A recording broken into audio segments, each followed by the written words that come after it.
Finally, you know what that means. Hi, welcome back to my channel. If you've never been here before, I'm fat. Just fat. I'm just fat. I'm Fat Sajak. And I'm just fat. Also, if you've never been here before, we light the candles now when we have a conversation about Gabbie Hanna, which we're going to be having a conversation about Gabbie Hanna today. Very exciting, very exciting. I hope you're strapped in. We're also going to be talking about Colleen Ballinger today because both of these topics seem to be small-ish, so I thought we'd just kind of smash them together like we used to do when I used to do a series here called The Dump, which was like The Soup, only worse. And it's just an amalgamation of smaller stories. I have the feeling this is going to be a long video, though. Maybe not. Let's just put the pedal to the metal and see what happens. Maybe our muffler will explode. Anyway, if you are new here, make sure you're subscribed, because why wouldn't you want to be after all of that? The black is for protection. The red is for pizzazz and love and salacious things. So make sure you're subscribed to the channel if you want to be. If you haven't decided if you want to be yet, I mean, you're probably a pretty good judge of character. I also have a Patreon where we watch a bunch of nostalgia content. We're making our way through the Teen Mom franchises, the I Love the 90s series from VH1. I have a surprise, oftentimes, and by oftentimes I mean once, and now twice, or twice as it were, I surprise my patrons with like a feature film that no one asked for and I just wanted to watch and react to. So they have another one of those coming. They don't know what it is. You guys don't know what it is. I know what it is. Oh my god, indigestion. Okay, so I have a Patreon. Join for $1. You get all the content. It's a blast. We have a lot of fun over there. We also do a book club. We read Amber Portwood's book this month, and we're having a meeting, which is public here on the old channel. So if you ever want to come and check one of those out, we often just end up kind of talking shit anyway, so feel free to join us. Woo! Had a lot of caffeine today. Subscribe. Patreon. Oh, in the comment section below are ways to help out our friends in Minnesota who do still need our help, as well as other ways to help out if you're currently feeling helpless in this climate of absolute dog shit and horrors that have befallen us daily. So let's take a moment and, let's take a moment away from the horrors and focus heavily on petty YouTube drama. Or more serious YouTube drama, even. Who knows? Anyway, shut up, me. Let's just get into it. Sometimes I have to get myself in line. Okay, so we're gonna start with Colleen, and then we will go over to Gabbie after this, so. That sounded like a news report, like we were gonna cut to her. So, Colleen Ballinger, known groomer, known loser, infamous ukulele musician, who got busted having way too close and intimate relationships, of the non-sexual variety, with children, minors, in group chats. And when I say non-sexual in nature, I mean like not in the pursuit of anything sexual in nature, not anything pedophilic. Certainly sharing explicit details of her life, her marriage, her ex-husband's anatomy, her current husband's anatomy, detail, just too much for children. Too much of detail for children. She was very weird in group chats. She was very weird in her live shows, and it sort of exposed like all of the really, really inappropriate themes in a lot of her content, which was directed towards a younger audience, despite her insistence that it wasn't, unless it was. She got busted for this, went AWOL, came back to give us the infinitely fabulous Toxic Gossip Train song just titled Hi. And if you missed my last Colleen Ballinger video, I shared with you my edit of Toxic Gossip Train if it were just a little bit haunted. You are the type of person who manipulates and abuses children.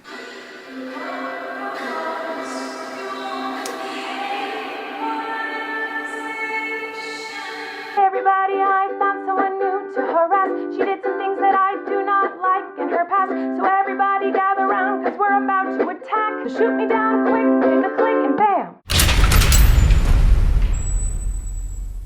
So if you missed that, Go back and watch it. So basically she has continued to make herself the victim of essentially like cancellation in lieu of just like taking responsibility for having been inappropriate with children.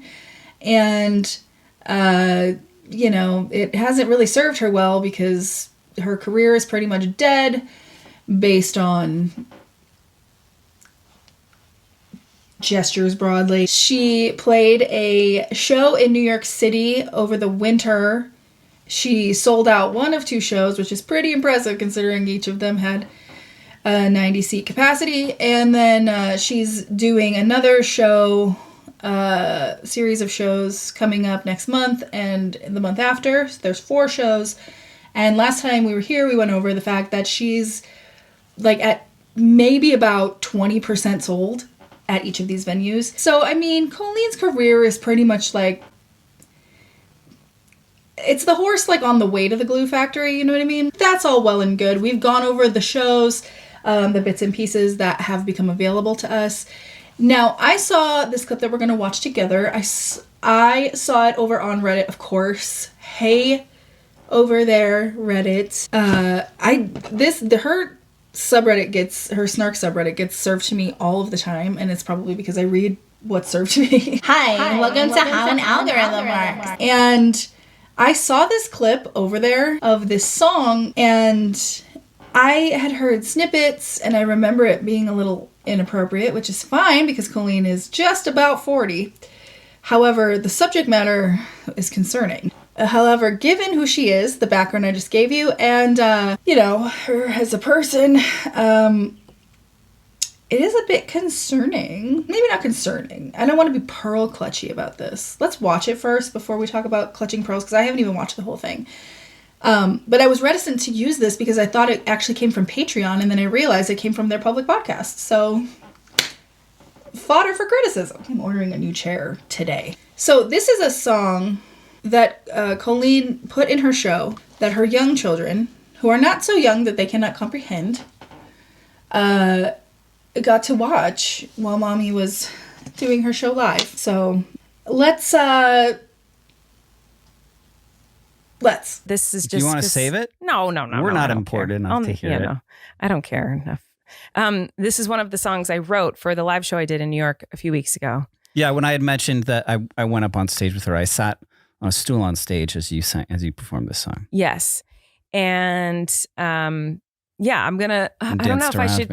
I haven't sung it since I did the show, so we'll see if I can remember it. I'm pulling it up on my computer over here. But I don't even remember how I prefaced it. It's just a song I wrote for Eric about how our love is still alive and spicy. I can tell. The distance between you and the chairs is a dead giveaway. Even though, you know, you can be married with lots of little kids and still have like... I don't remember you saying any of this. I'm saying it now because I don't remember. I don't remember what I said on stage. Well, good. Well, thank you for taking the time to reassure all of us that your sex life is still popping. Definitely something you should share with your audience of like 2,000 people, 1,000 of which are children. But yeah, I'm kind of nervous, I think. Yeah. Should I be nervous? No, without further ado, ladies and gentlemen, to tickle your ears with her vocal stylings. No, that's perimenopause. That's tickling my ears, brother. Wrote this song for me. I thought it was so sweet. Okay. And the first time I heard it was like an hour before she performed it at her sound check. And I loved it. I want to set up the sound. Give me one moment, please. All right, Lovey. Oh, man. Oh, that's a funky beat. Love it. I don't remember what I said during this intro, but here we go. You're looking good in the glow of the Paw Patrol night light. Rubble on the double. Slow dance with me to the sounds of B-L-I-P-P-I. Now, listen. This is clever. Okay?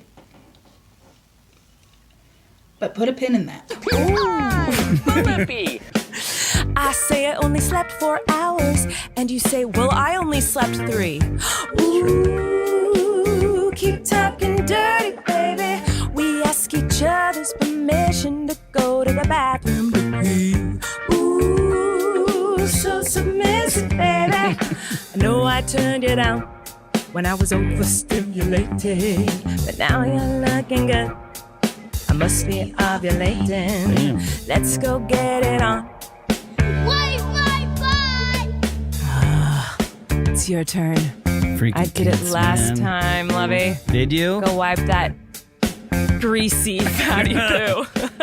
You go upstairs, I'm twerking to the sounds of your knees popping. Sounds like arthritis, baby. Again, conceptually clever. Okay. Another pin.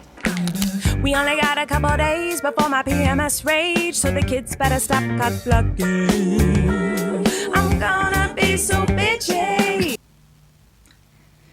Kids do be cock blocking, and it's important to emphasize that when your children are on your channel all the time. I don't. Weird. Keep going.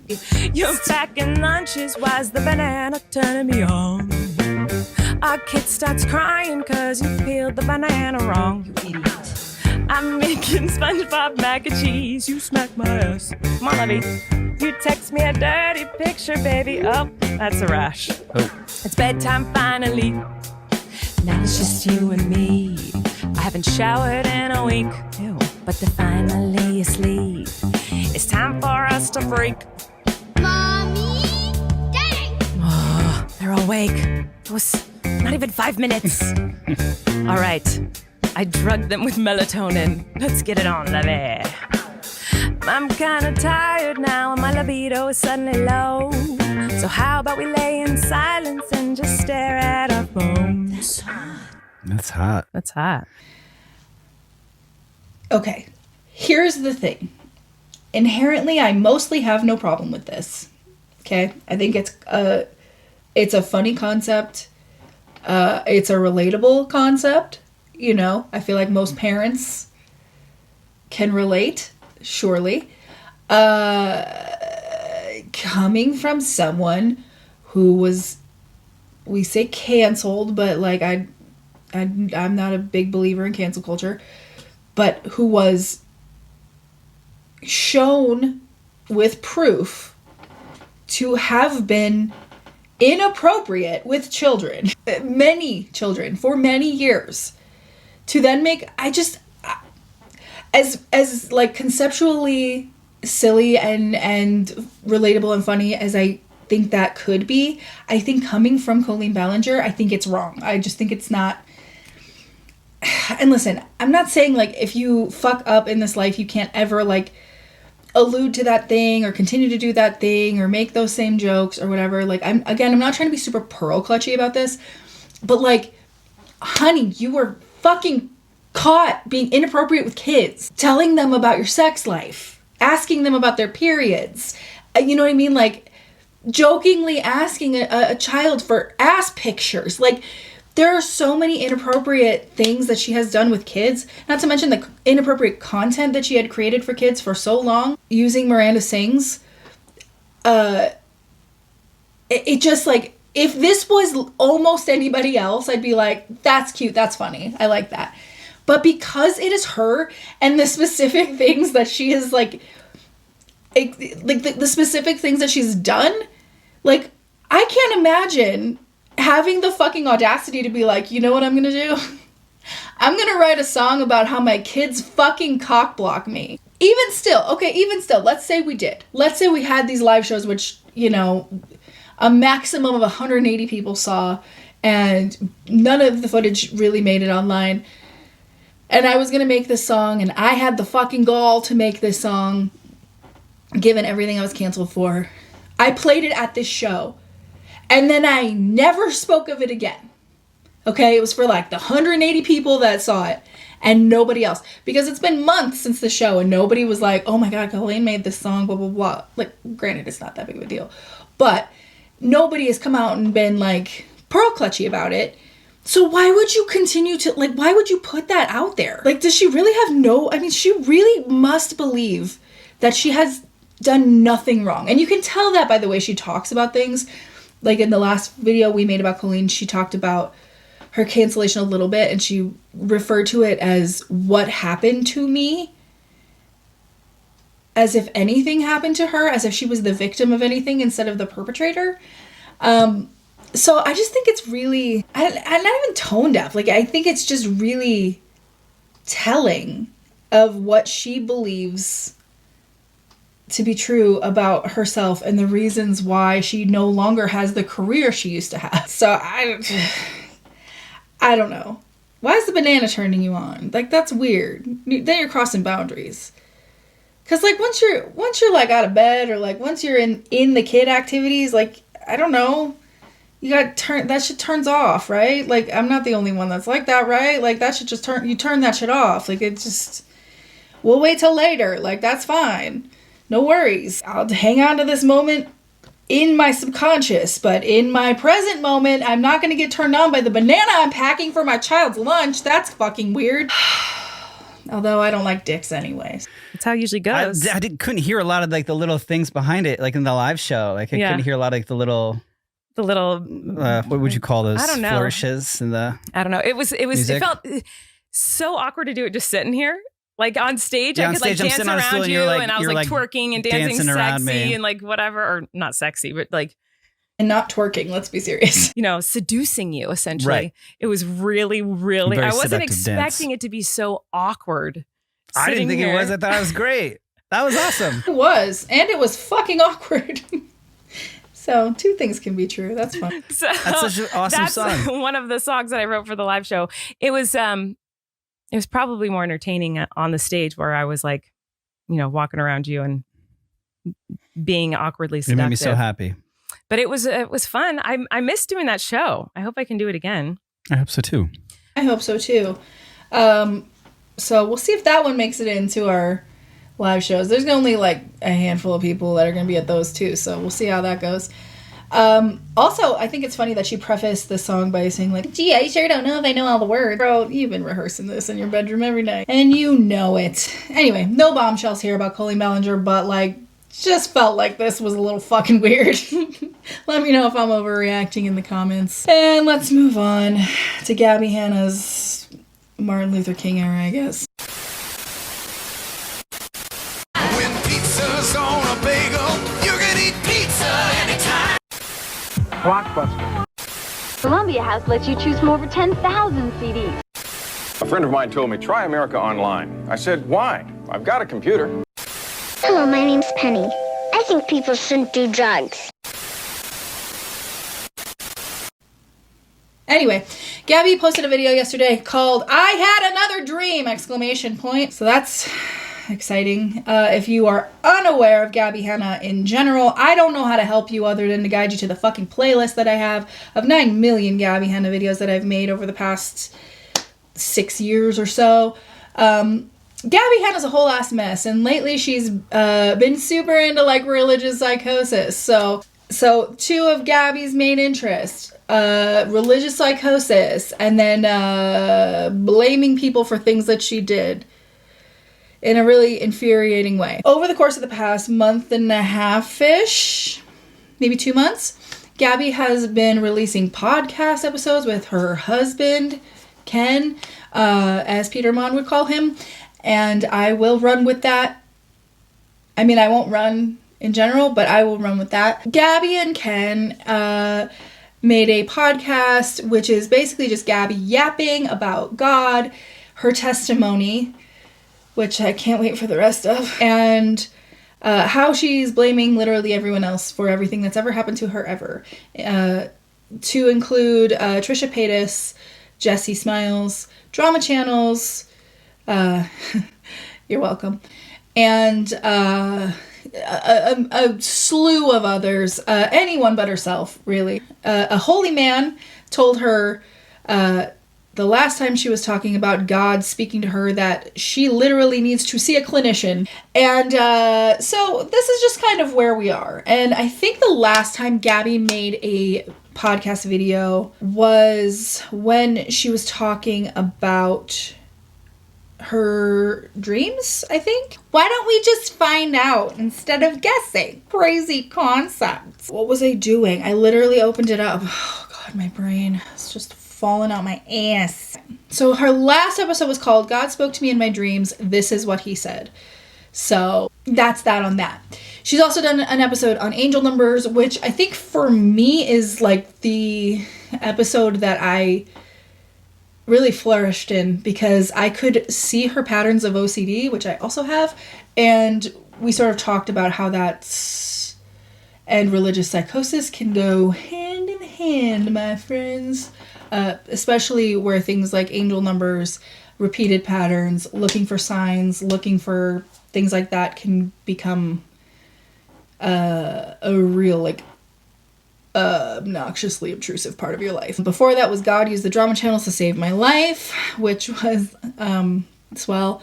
And then Why Trisha Paytas Tried to Ruin My Life. I feel like some of these titles have changed over the course of the past couple months, but win some, dim some. Anyway, today's episode is called I Had Another Dream. It's not a full podcast episode. It's only about 13 minutes. And surely to be a fucking banger. I need to fix this chair. I have not watched this yet. I watched the very beginning when she saw her hands reflected in the screen. And that's about it. So let's hear what she has to say. I'm sure it's really important, whatever it is. Hi. So I had another spiritual dream last night, and it made me feel so good, and I just wanted to share it. This one really stuck out to me, and the timing of it was very interesting. As somebody, what is happening? Can somebody explain the science of why this is happening? I'm just filming on my selfie screen on my iPhone. I think it's probably God. Best guess. Are y'all seeing that? Anyways, okay, so last night my friend came over and we talked for like hours just about everything that's going on in our life. And at the end of it, she was like, okay, we got to pray together. And she scooted toward me. We just like held hands and we were just like praying, right?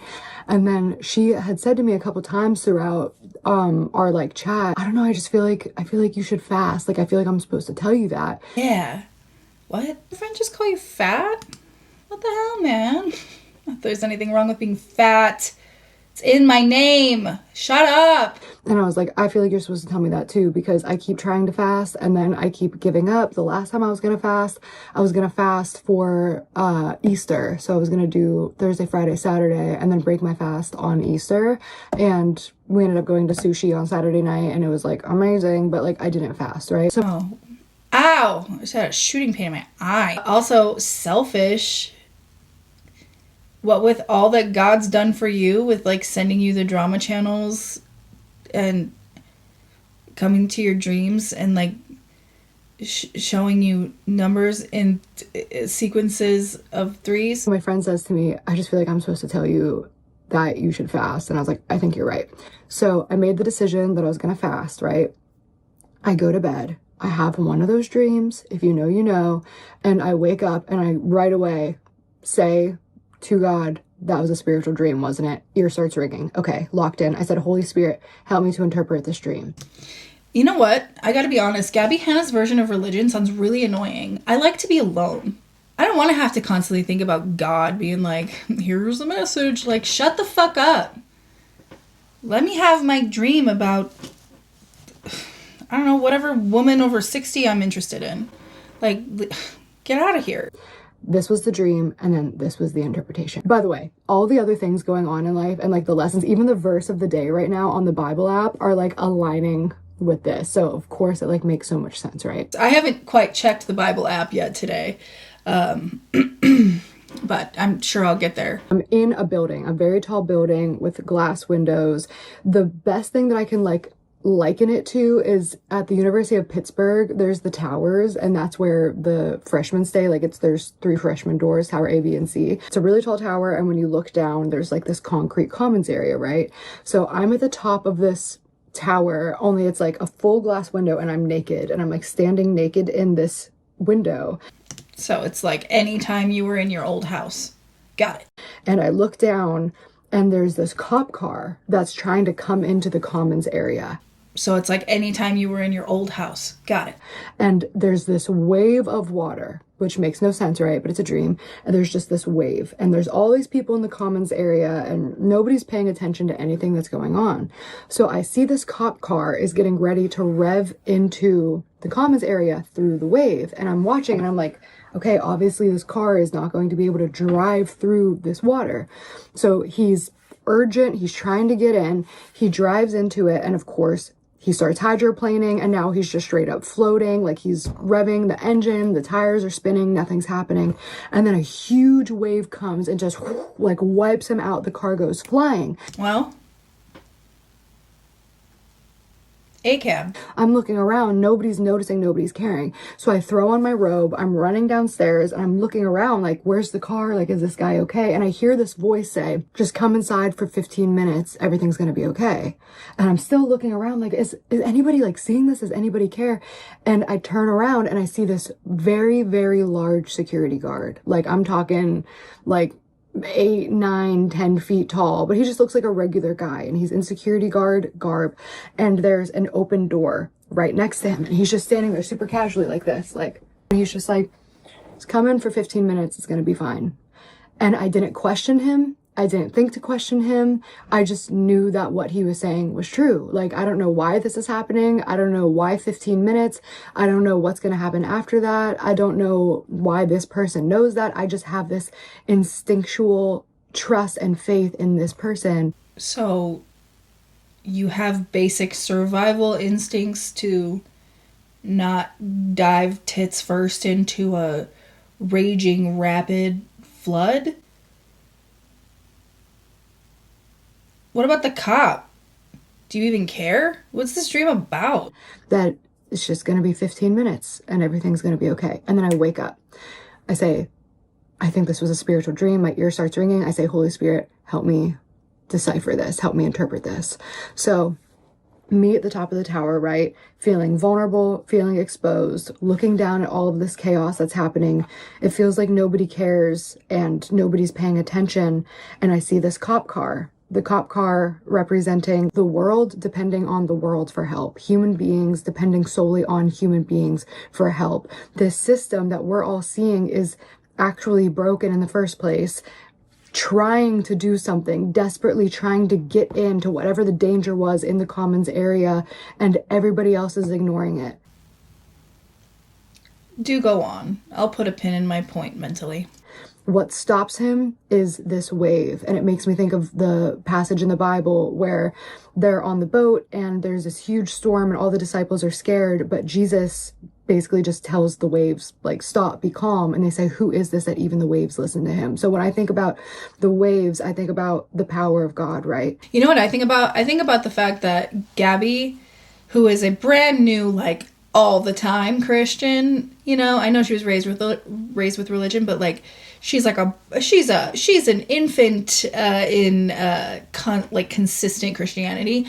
I have this, just my instinct tells me that Gabby opens up the Bible app and searches the words she's looking for: water, sea, boat, things like this, to find a pertinent verse that works with whatever story she's telling. But go on, girl, go on. And the wave, this power that is so beyond nature, right? Like ocean, is just completely able to obliterate this human perception of what we think help is. And then I hear the voice before I see it, before I'm near the security guard, just come inside, 15 minutes, everything's going to be okay. Meaning I could hear it even though I couldn't see it, meaning everybody was able to hear this voice. It wasn't just me, right?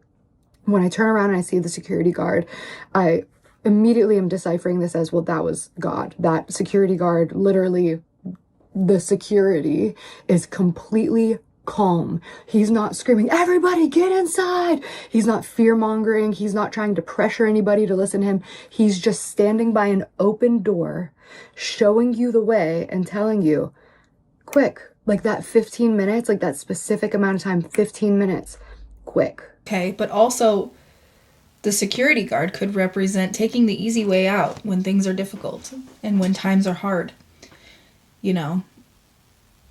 Because in the dream, again, she went downstairs because nobody was helping the cop that was taken by the current. So in lieu of continuing to help the cop, she was taken in by a false sense of security, which is ignoring the problem. I can analyze stuff too. It's going to be easy. And then also for me personally, on a personal level, I heard the 15 minutes and I registered as 15 minutes of fame, because something that has just been like an internal struggle for me for a long time is obviously the people who have like capitalized. Oh, here it is. Oh, we found it. Good news, candles. Let's go, girls. What the fuck? On slandering me and have actually made successful careers. Can I, real quick, before we continue with this bullshit, can I just say, for as many times as Gabbie wants to use the word slander, I would love to reiterate the fact that slander, as a literal definition, as a concept, as a practice, as something you can sue someone for, has to be false. None of these things that she's been slandered for have been false. Anyway, do go on. It's hard to continue to like forgive and like let go of that. I hate to admit that, but it is the truth.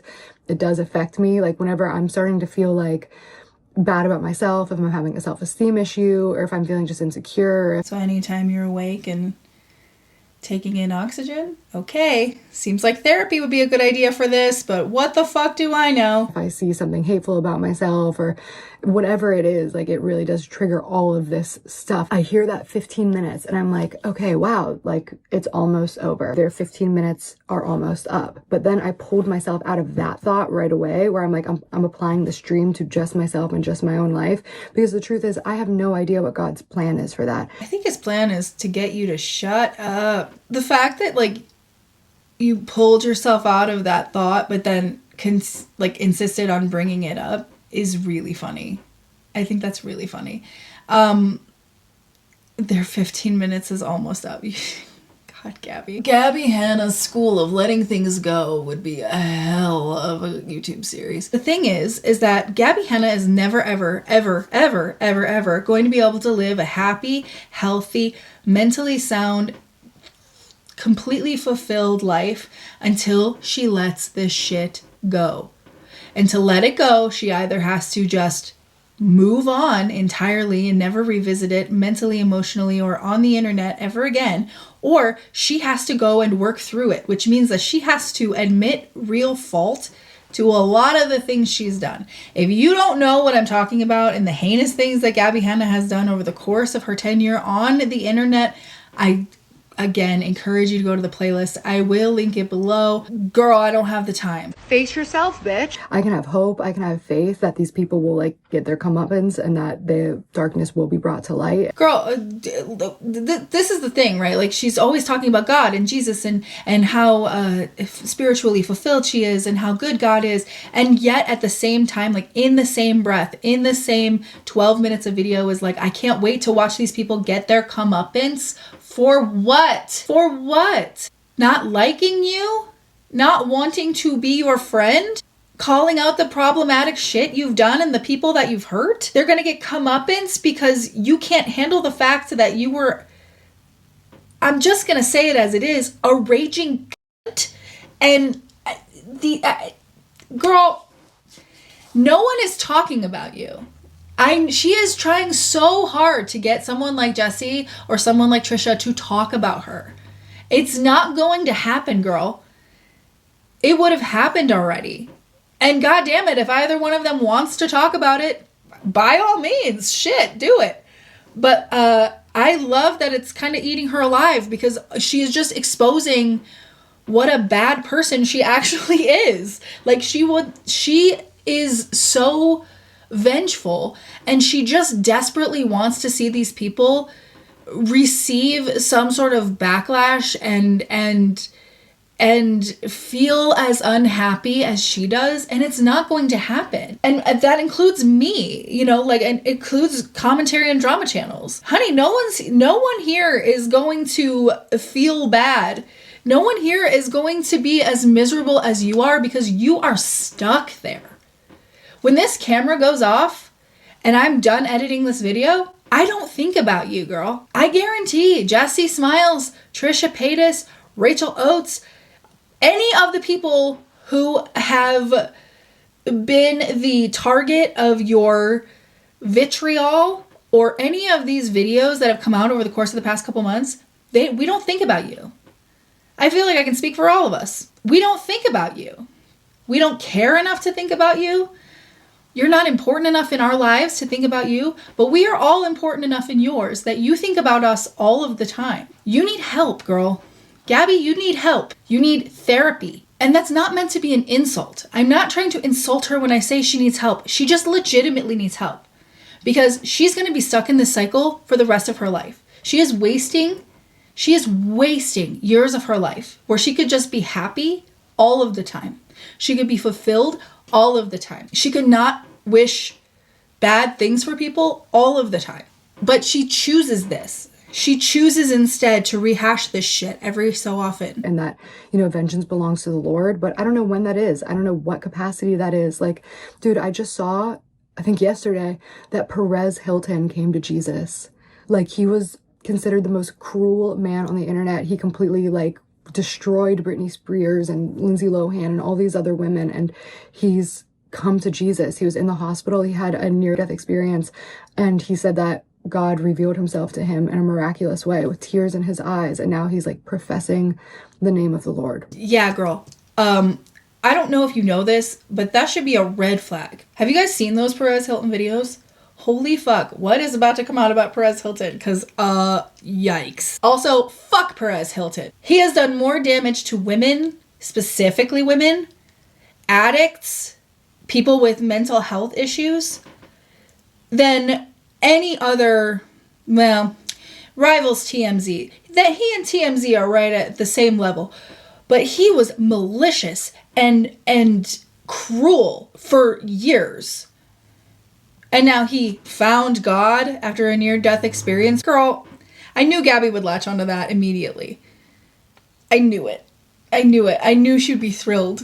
If you're new here, I don't practice any religion, but I don't have a problem with religion as long as you're not pushing it on anyone or hurting anyone, including yourself. I have no problem. If people find comfort in faith, if people find comfort in God, in any religion, again, that isn't harming themselves or someone else, and they're not pushing it on anyone, I have no issues. But this whole proselytizing bullshit, nah, girl, Right, it could be many, many years. I might be on this earth. It might be something that's visible to the outside world. It might not be, but I can trust and have faith that darkness will come to light and that whatever God wants to happen will happen, right? Well, okay, sure. May everyone who has ever done Gabby Hanna wrong be smited expeditiously, for it is the Lord's command.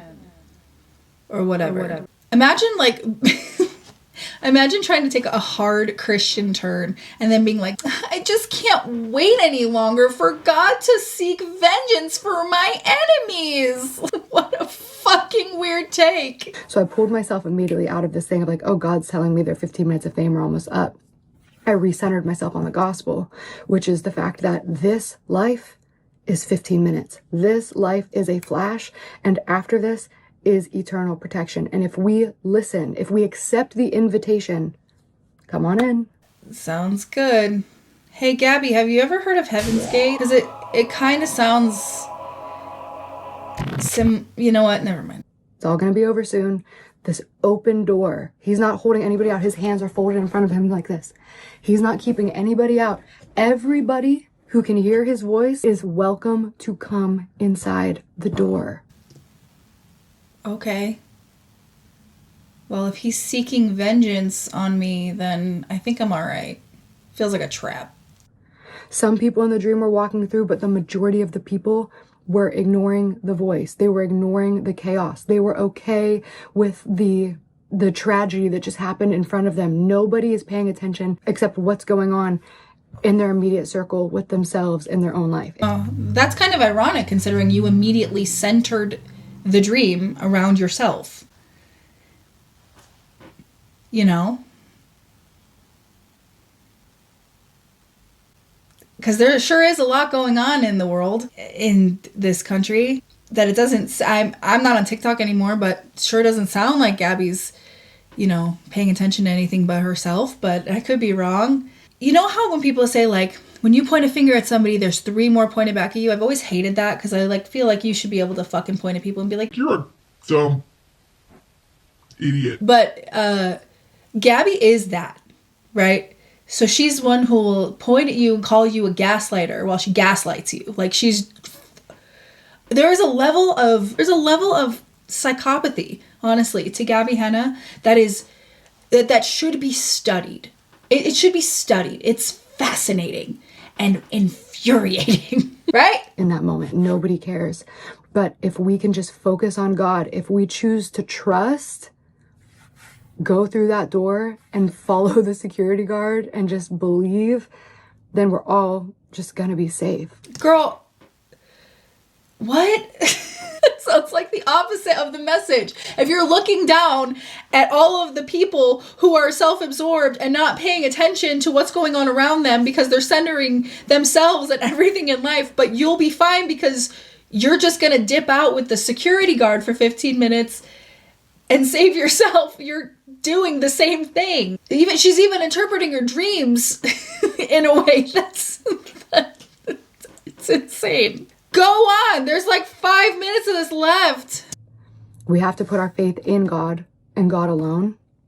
Even if we can't see it, even if we don't understand, even if we don't know what questions to ask, and even if we can't find the answers, the door is open. The invitation is there. The safety is there.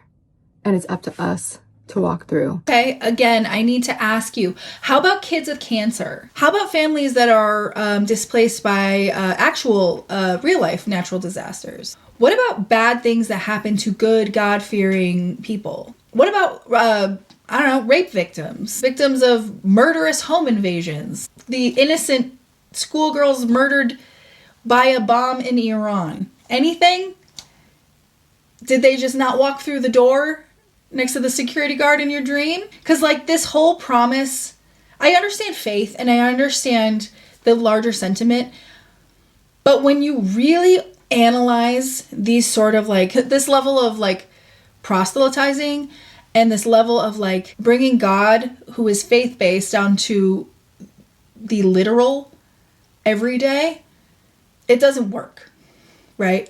Because there are children with cancer. There are hundreds of thousands of women and children and men who have lost their lives in senseless violence. What about victims of school shootings? How do you know that they don't follow God and Jesus, and even in the same way you might? Where was their safety? Where was their security? Or does this just apply to Gabbie and the people who don't like hers 15 minutes of fame? Because I'm coasting through in about 20 minutes. So I woke up and I was just feeling so much peace and rest, and it felt like an immediate reward for the decision to fast. Because it was literally like I made this decision. I'd been through this like just spiritual dry spell. And like if you're a Christian, you understand, or if you're in any faith, you understand, like sometimes you feel like you are like this with God. You feel like you're so locked in, you're hopeful, you're faithful, you feel that like you see this bright future, and then sometimes you start to feel a little bit lost. Like, wow, that's because God shouldn't be your whole life unless you are an actual,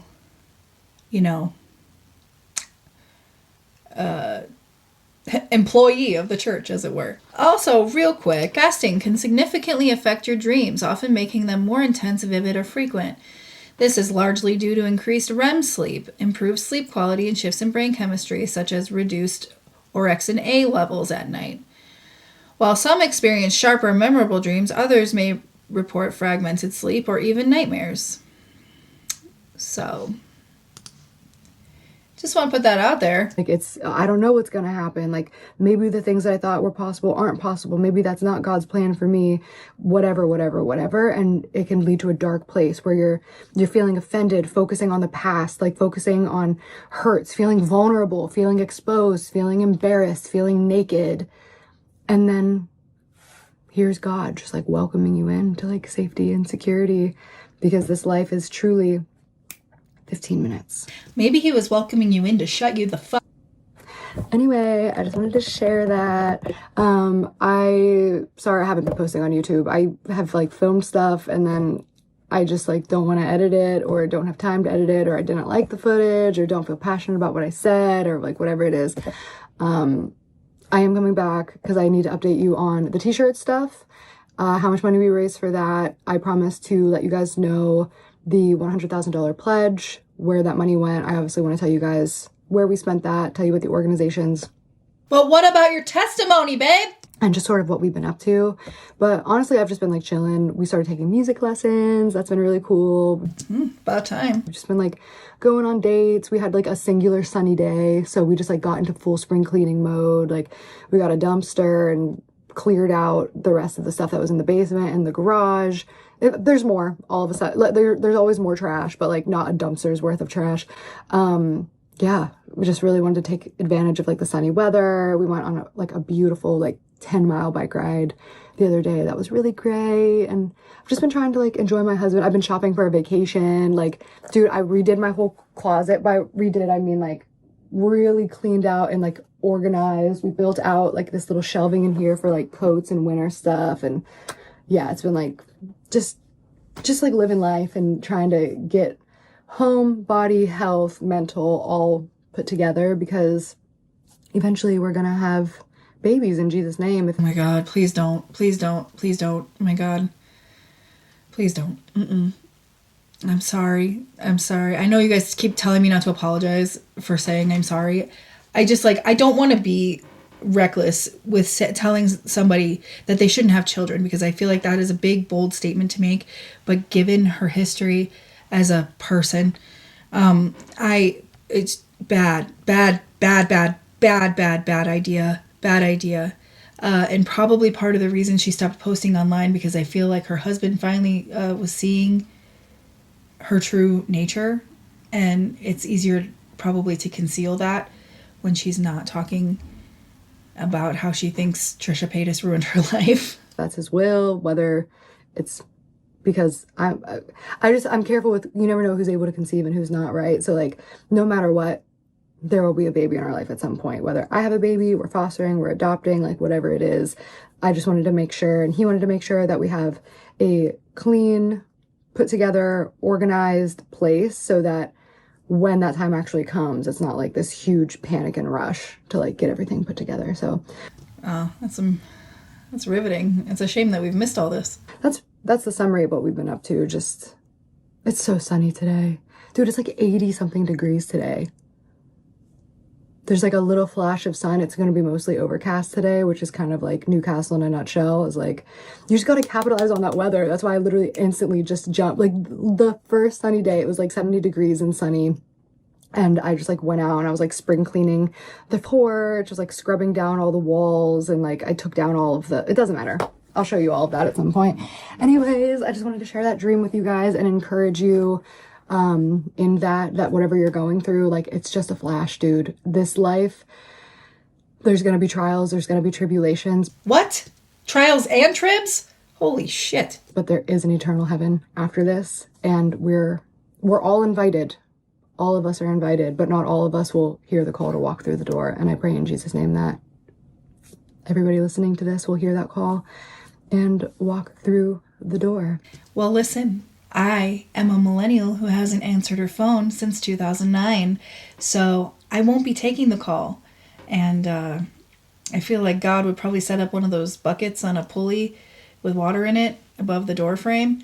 So I'm good. I think I'll just take off and... Oh, that's my ride. See? It's time for me to go. It's God. Anyways, I miss you guys, and I hope that everything's okay with you. And I guess I'll see if it's safe to come back. Why? Did something happen?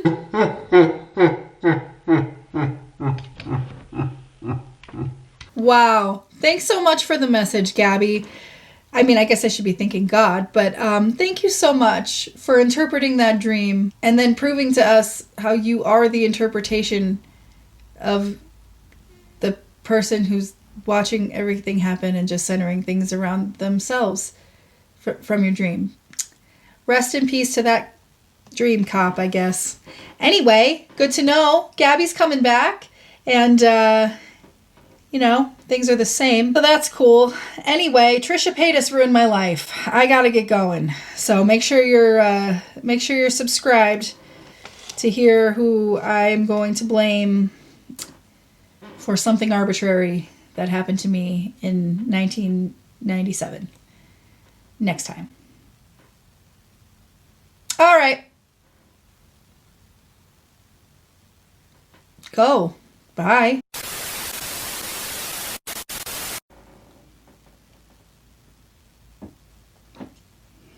I'm irritated.